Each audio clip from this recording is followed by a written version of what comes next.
군대는 한 명도 보내지 않았습니다. 하지만 캄보디아가 무릎 꿇었죠. 납치된 국민을 구하기 위해 한국이 선택한 건 총이 아니었습니다. 법, 외교, 정보, 세 개의 칼날이 국경을 넘어 움직이기 시작했습니다. 어떻게 한 방에 총성 없이 이길 수 있었을까요? 지금부터 그 놀라운 이야기 시작합니다. 좋아요와 구독, 댓글은 저에게 큰 응원이 됩니다. 감사합니다. 저는 다니엘 로웰입니다. 방콕 공영방송 2층 스튜디오에서 20년째 동남아 범죄 네트워크를 추적해온 외신 컨설턴트죠. 그날도 평범한 생방송이었습니다. 캄보디아 사태를 다루는 패널 토론, 책상 위로 쏟아진 자료들, 형광등 불빛 아래 번들거리는 커피잔. 그런데 패널 한 명이 던진 말 한마디가 제 손을 멈추게 했어요. 한국이 한 번 포효하자 캄보디아가 엎드렸습니다. 저는 모니터에서 눈을 떼지 못했습니다. 화면 속 자막이 흘러갔죠. 한국 정부 특별 대응팀 가동, 캄보디아 내 한국인 납치 사기 정황 확대. 뉴스는 분노를 말했지만 제가 본 건 다른 것이었어요. 감정이 아니라 시스템. 소리 없이 돌아가는 거대한 톱니바퀴 같은 것 말입니다. 손끝으로 볼펜을 굴리며 저는 생각했습니다. 어떻게 이렇게 빠를 수 있지? 사건이 터진 지 사흘도 안 됐는데 벌써 대응팀이 꾸려지고 현지 정황 파악이 시작됐다는 겁니다.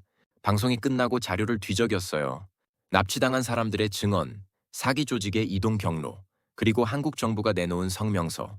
한 줄 한 줄 읽을수록 어떤 그림이 보이기 시작했습니다. 이건 단순한 구조작전이 아니었어요. 누군가는 이미 몇 달 전부터 캄보디아를 들여다보고 있었다는 증거들이 자꾸 튀어나왔죠. 피해자 군집 분석, 위험 지역 모니터링, 현지 치안 당국과의 사전 접촉, 감정적 대응이 아니라 계산된 움직임이었습니다. 북한 해킹 자금이 중국과 캄보디아를 거쳐 세탁된다는 의혹 보고서도 제 책상에 올라왔습니다. 처음엔 고개를 가웃했어요. 설마 이게 연결돼 있을까? 하지만 돈의 흐름을 따라가니 선이 그려졌습니다. 암호화폐, 온라인 도박, 인력 납치. 모든 게 하나의 생태계였죠. 저는 지도를 펼쳤습니다. 시아누크빌에 빨간 핀을 꽂았어요. 그리고 주변국에 노란 핀을 찍었습니다. 미얀마, 태국, 라오스. 조직은 국경을 넘나들고 피해자는 늘어나는데 각국 정부는 따로 움직이고 있었죠. 그런데 한국은 달랐습니다. 혼자가 아니라 네트워크를 만들기 시작했어요. 무정의에서 잡음이 섞인 음성이 새어 나왔습니다. 현지 대사관 연락망 확보, 송환 동선 점검 중. 저는 메모를 이어갔어요. 군사력이 아니라 정보, 외교와 경찰의 협업. 그게 한국식 해결 방식이었습니다. 밤이 깊어졌습니다. 스튜디오 창밖으로 방콕의 불빛이 반짝였어요. 저는 커피를 한 모금 마시고 다시 키보드를 두드렸습니다. 이 이야기는 이제 시작일 뿐이라는 걸 알고 있었죠. 한국은 한 번 움직이면 끝까지 간다는 걸 저는 이제 막 배우기 시작한 겁니다. 저는 다음 날 아침 일찍 책상에 앉았습니다. 손에 든 건 한국 정부가 발표한 대응 방침 문서였어요. 세 장짜리 보고서를 읽는데 어떤 단어가 자꾸 눈에 들어왔습니다. 선제 탐지, 조치 기준, 리스크 군집. 뉴스는 분노를 말했지만 제가 본 한국은 절차였습니다. 감정이 아니라 시스템으로 대응하는 나라. 손가락으로 문서를 짚으며 저는 중얼거렸죠. 이미 알고 있었구나. 한국 정부는 사건이 터지기 전부터 현지 피해 사례를 모니터링하고 있었어요. 어느 지역에 한국인이 몇 명 실종됐는지, 어떤 경로로 납치됐는지, 누가 배후인지. 데이터가 쌓이고 패턴이 그려지고 기준이 만들어졌습니다. 창밖으로 방콕의 아침 햇살이 쏟아졌어요. 저는 커피를 한 모금 마시고 다음 자료를 펼쳤습니다. 한국 국내 여론 분석 보고서, 캄보디아 노동자 쿼터 축소, 비자 발급 중단, ODA 전면 재검토. 댓글창이 들끓고 있었죠.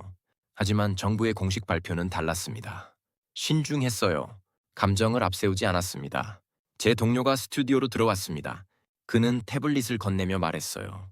경상북도가 캄보디아 ODA 사업 중단을 검토 중이래요. 저는 고개를 끄덕였습니다. 지방정부 차원의 움직임. 중앙정부가 직접 나서지 않아도 아래에서부터 압박이 시작되고 있었죠. 손끝으로 화면을 쓸어내리며 저는 또 다른 기사를 찾았습니다. 경상남도도 같은 결정을 내렸어요. 그리고 다른 지자체들도 줄줄이 따라붙기 시작했습니다.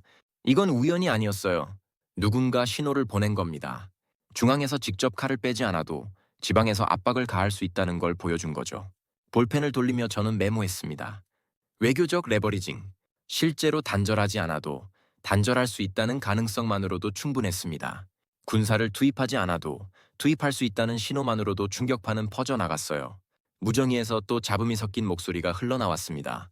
외교부 채널 통해 캄보디아 측에 전달 완료. 저는 헤드셋을 벗고 창밖을 바라봤어요. 방콕 거리에 오토바이들이 질주하고 노점상들이 아침을 준비하고 세상은 평범하게 돌아가고 있었습니다. 하지만 저는 알고 있었어요. 보이지 않는 곳에서 거대한 톱니바퀴가 돌아가고 있다는 걸. 한국은 소리 없이 하지만 정확하게 움직이고 있었습니다. 감정이 아니라 룰로, 분노가 아니라 절차로. 그게 이 나라가 선택한 방식이었죠. 저는 다시 키보드를 두드렸습니다. 다음 장면이 궁금해졌어요. 압박이 시작됐으니 이제 돈의 흐름이 보일 차례였습니다. 저는 그날 오후 방콕 시내 카페에 앉아 있었습니다. 노트북 화면에는 캄보디아 경제 데이터가 떠 있었어요. 제가 메모한 첫 키워드는 달러였습니다. 캄보디아로 흘러들어가는 송금, ODA, 노동비자. 모두 합법적 레버리지였죠. 손가락으로 스크롤을 내리며 저는 숫자 하나를 발견했습니다. 해외 근로자 송금 규모. 캄보디아 경제에서 차지하는 비중이 생각보다 컸어요. 그 돈줄 중 상당 부분이 한국과 연결돼 있었습니다. 커피를 한 모금 마시고 다음 자료를 펼쳤어요. 한국 온라인 커뮤니티 반응 분석. 비자 쿼터 축소해야 한다. 더 이상 받아주지 말자. 댓글이 폭주하고 있었습니다. 실제 정책으로 이어질지는 모르겠지만 그 심리적 압박만으로도 충분했어요. 옆 테이블에서 누군가 태국어로 통화하고 있었습니다. 저는 이어폰을 끼고 다음 영상을 재생했어요. 한국 뉴스 클립. 경상북도지사가 기자회견장에서 말하고 있었습니다. 캄보디아 ODA 사업 전면 재검토. 목소리는 차분했지만 그 무게감은 달랐죠. 저는 노트에 선을 그었습니다. 송금 비자 ODA. 세 개의 화살표가 모두 캄보디아를 향하고 있었어요. 그리고 그 화살표를 쥔 건 한국이었습니다.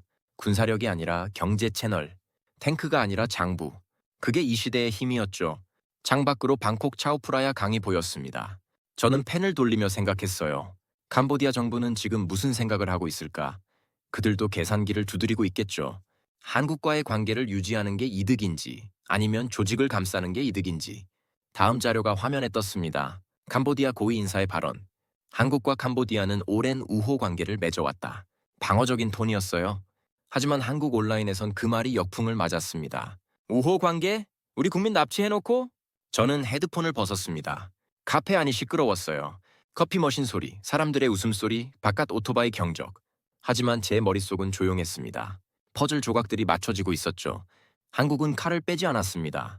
하지만 칼집에서 칼이 빠질 듯 말 듯한 그 순간의 긴장감을 정확히 알고 있었어요. 그리고 그 긴장감만으로도 상대의 계산서를 바꿀 수 있다는 걸 증명하고 있었습니다. 저는 노트북을 덮고 창밖을 바라봤습니다. 강물이 흘러가고 배들이 지나가고 해가 서쪽으로 기울고 있었어요. 돈줄을 쥔 자가 협상력을 갖는다.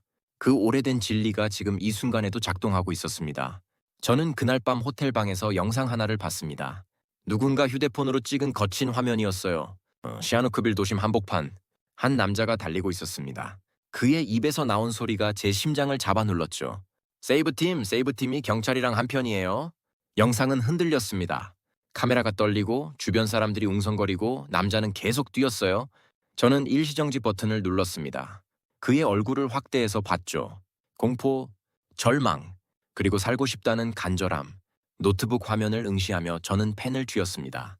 손끝이 차가워졌어요. 20년 동안 범죄 네트워크를 추적하면서 수많은 영상을 봤지만 이 영상은 달랐습니다. 이건 데이터가 아니었어요. 숫자가 아니었습니다. 한 사람의 생명이었죠. 다음 날 아침 한국 정부의 움직임이 시작됐습니다. 저는 외교 채널을 통해 흘러나온 정보를 정리했어요. 임시 숙소 확보, 행정 절차 간소화, 본국 송환 동선 마련. 모든 게 동시다발적으로 진행됐습니다. 창밖으로 방콕 아침 햇살이 들어왔습니다. 저는 커피를 마시며 다음 자료를 펼쳤어요. 현지 경찰과의 유착 의혹 관련 진술서. 어떤 피해자가 말했습니다. 경찰이 왔는데 아무것도 안 했어요. 오히려 조직 쪽에 전화를 걸더라고요. 손가락으로 문서를 넘기며 저는 한숨을 쉬었습니다. 금전수수, 정보 유출, 증거인멸. 구조해야 할 사람들이 구조할 수 없는 이유가 여기 있었어요. 치안 시스템 자체가 조직과 한편이었던 겁니다. 무정위에서 잡음 섞인 목소리가 들렸습니다. 현지 대사관 연계 구출 작전 진행 중. 저는 헤드셋을 귀에 꽂았어요. 한국 경찰, 외교관, 정보요원, 세 개의 라인이 하나로 엮이고 있었습니다. 노트에 선을 그었습니다. 경찰 외교정보. 삼각형이 완성됐어요. 그 삼각형 안에 구조라는 단어를 적었습니다. 한국은 한 사람을 구하기 위해 국가 시스템 전체를 가동하고 있었죠. 다음 영상이 올라왔습니다. 또 다른 피해자가 구조된 장면이었어요. 공항 대합실. 여권을 손에 쥔 남자가 카메라를 향해 울고 있었습니다. 집에 간다. 집에 간다.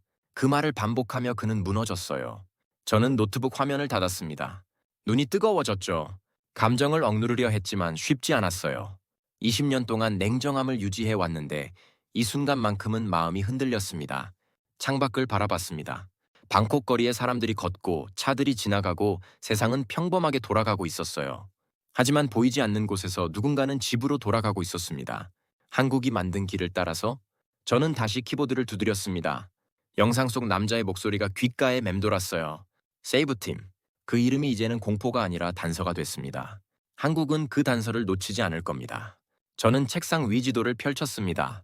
시아누크빌에 꽂혔던 빨간 핀 하나가 이제는 10개가 넘어 있었어요. 손끝으로 핀을 더듬으며 저는 중얼거렸습니다. 도망쳤구나. 캄보디아에서 시작된 추적은 이제 국경을 넘고 있었습니다. 미얀마, 태국, 필리핀, 인도네시아. 조직은 쪼개지고 흩어졌어요. 마치 수은방울처럼 하나를 잡으면 둘로 나뉘고 둘을 쫓으면 넷으로 흩어지는 시기였죠. 노트북 화면에 새로운 문서가 떴습니다. 인터폴 공조회의록. 저는 마우스를 천천히 스크롤했어요. 참석국 명단이 길게 나열돼 있었습니다. 태국, 미얀마, 캄보디아, 라오스, 필리핀, 인도네시아. 그리고 그 회의를 주도한 나라, 한국. 창밖으로 방콕 오후 햇살이 쏟아졌습니다. 저는 커피잔을 들어 올렸어요. 식어버린 커피를 한 모금 마셨습니다. 쓴맛이 혀끝에 맴돌았죠. 지도를 다시 봤어요. 빨간 핀 옆에 파란 핀을 꽂기 시작했습니다. 미야와디 바탐 코코노. 새로운 거점들이었어요. 아세아나폴 보고서를 펼쳤습니다. 동남아 경찰 협력체. 예전엔 이름만 거창했죠. 실제로는 각국이 제각각 움직였어요. 정보는 공유되지 않았고 공조는 느렸습니다. 하지만 이번엔 달랐어요. 한국이 허브가 됐습니다. 손가락으로 문서를 짚으며 저는 키워드를 체크했습니다. 실시간 정보 공유, 통합 데이터베이스, 긴급 대응 프로토콜.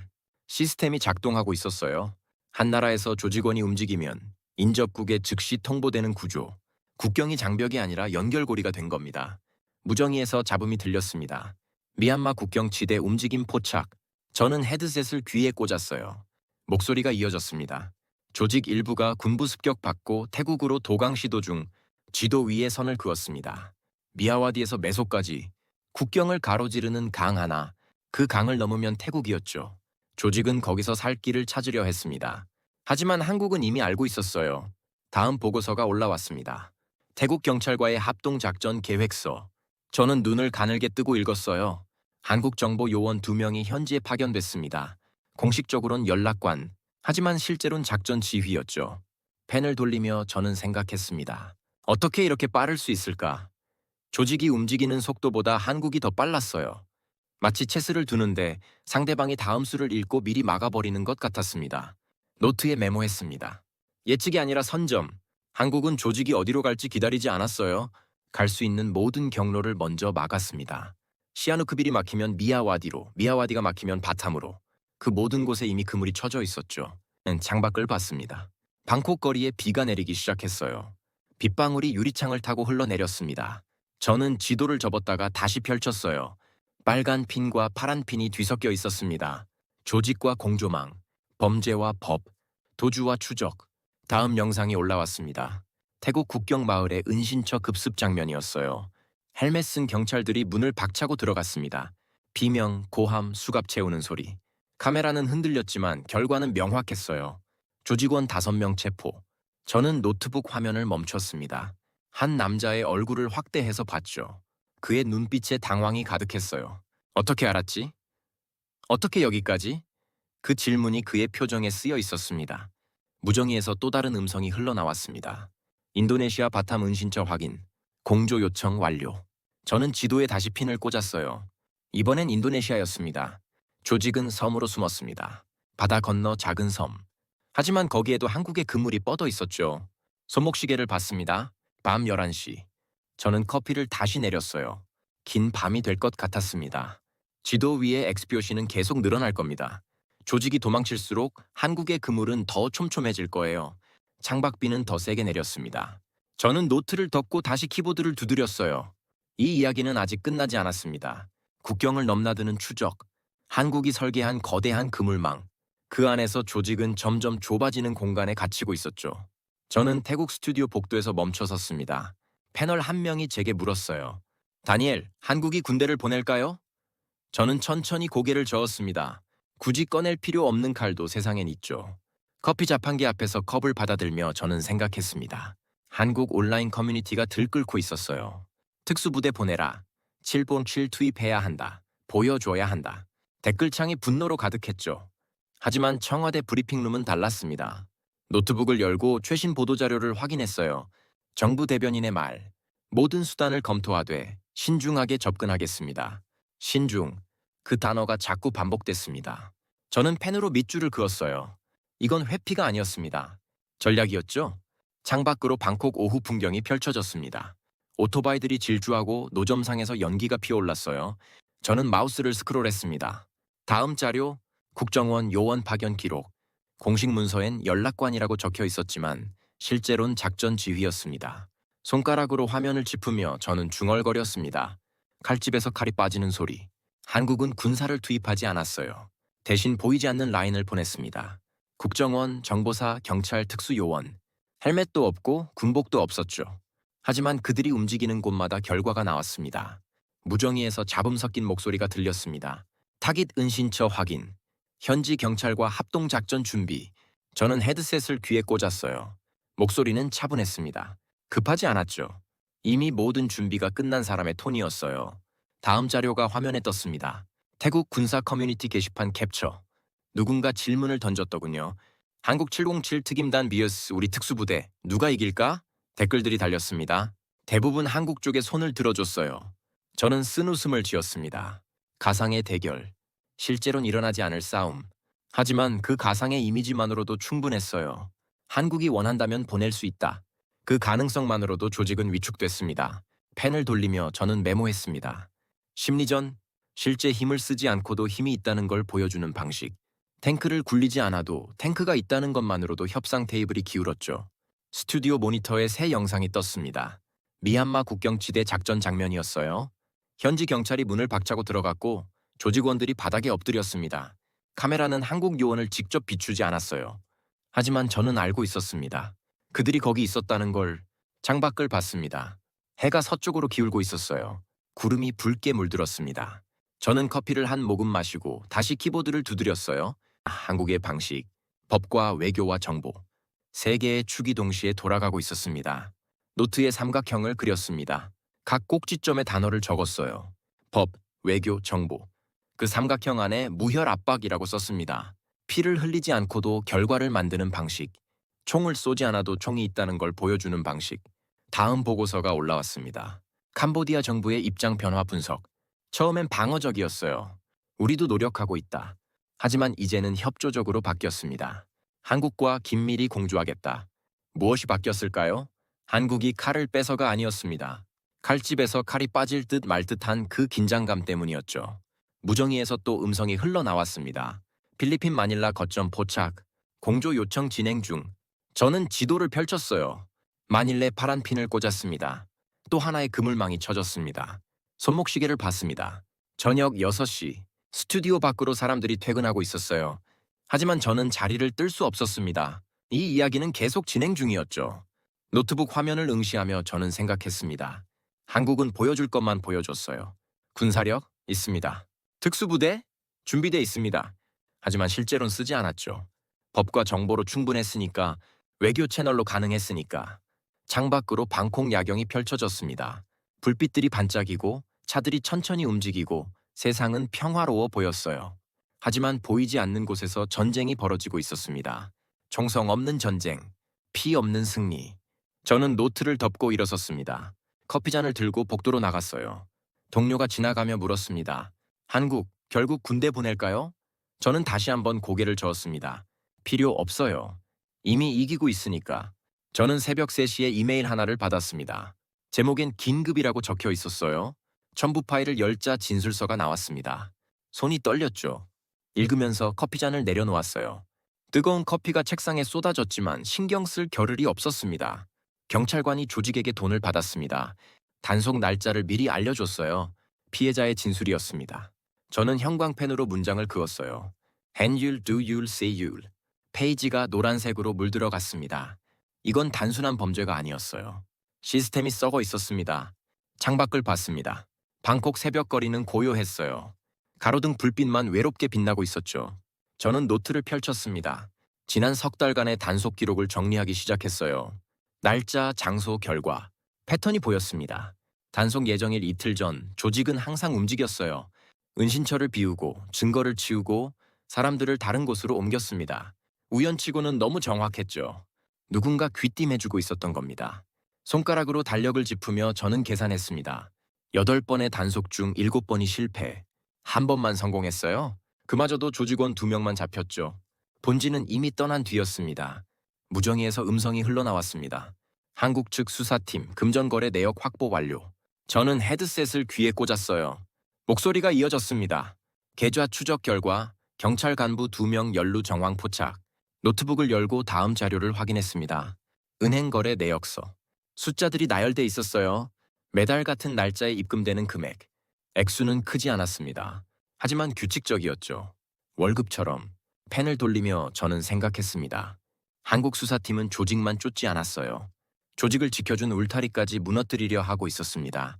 범죄의 뿌리를 캐내는 거죠. 다음 화면에 새 문서가 떴습니다. 캄보디아 정부에 전달된 외교 문서. 저는 천천히 읽었어요. 문장은 정중했습니다.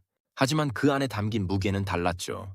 치안 당국 내 부패 척결 없이는 협력 지속이 어렵다. 창밖으로 동이 트기 시작했습니다. 하늘이 회사에게서 주황빛으로 바뀌고 있었어요. 저는 커피를 다시 내렸습니다. 긴 하루가 시작될 것 같았죠. 스튜디오로 출근하자 동료가 태블릿을 건넸습니다. 유엔 인권이사회 발언문 올라왔어요. 저는 화면을 훑었어요. 한국 대표의 발언, 초국가적 범죄와 현지 권력의 유착은 인권 침해를 심화시킨다. 국제 무대에 문제를 올린 겁니다. 손끝으로 화면을 스크롤하며 저는 미소를 지었습니다. 조용하지만 정확한 타격? 캄보디아 정부는 이제 국내 압박뿐 아니라 국제 여론도 신경 써야 했어요. 노트에 메모했습니다. 다층 압박, 법적 수사, 외교적 요구, 국제 여론 환기. 3개의 화살이 동시에 날아가고 있었습니다. 어느 하나만으로는 부족했을 거예요. 하지만 셋이 함께 움직이니 구조가 흔들렸죠. 다음 뉴스가 올라왔습니다. 경상북도 ODA 사업 공식 중단. 기자회견장에서 도지사가 말했어요. 국민 안전이 최우선입니다. 짧은 문장이었지만 메시지는 명확했습니다. 협력은 신뢰 위에서만 가능하다는 것. 무정의에서 또 음성이 들렸습니다. 국내 여론 분석 보고. 비자 제재 찬성 여론 80% 상회. 저는 펜으로 숫자를 적었어요. 여론이 정책을 밀어붙이고 있었습니다. 창밖을 봤습니다. 방콕 거리에 사람들이 출근하고 있었어요. 오토바이가 지나가고 노점에서 음식 냄새가 퍼지고 평범한 아침이 시작됐습니다. 하지만 제 노트북 안에선 다른 이야기가 진행되고 있었죠. 다음 자료를 펼쳤습니다. 조직 내부 통신 기록 해독본. 경찰 라인 끊겼다. 새 루트 찾아야 한다. 그들도 느끼고 있었어요. 울타리가 무너지고 있다는 걸. 손목시계를 봤습니다. 오전 9시. 저는 일어나 창가로 갔어요. 차오프라야 강물이 흘러가고 있었습니다. 물은 장애물을 만나면 돌아가지만 결국엔 바다로 갑니다. 한국의 수사도 그랬어요. 막히면 돌아가지만 결국 목표에 도달했죠. 노트를 덮고 커피를 마셨습니다. 입안에 쓴맛이 퍼졌어요. 하지만 기분은 나쁘지 않았습니다. 이 이야기가 어떻게 끝날지 이제 보이기 시작했으니까. 한국은 조직만 쫓지 않았습니다. 조직을 가능하게 만든 구조, 그 뿌리까지 파헤치고 있었어요.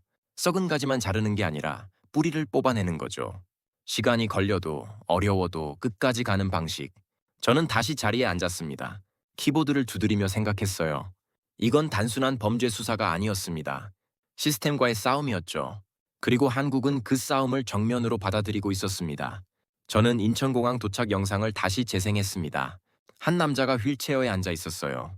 얼굴은 수척했고 눈엔 눈물이 고여 있었습니다. 그의 어머니가 달려왔죠. 두 사람은 아무 말도 하지 않았어요. 그냥 껴안고 울었습니다.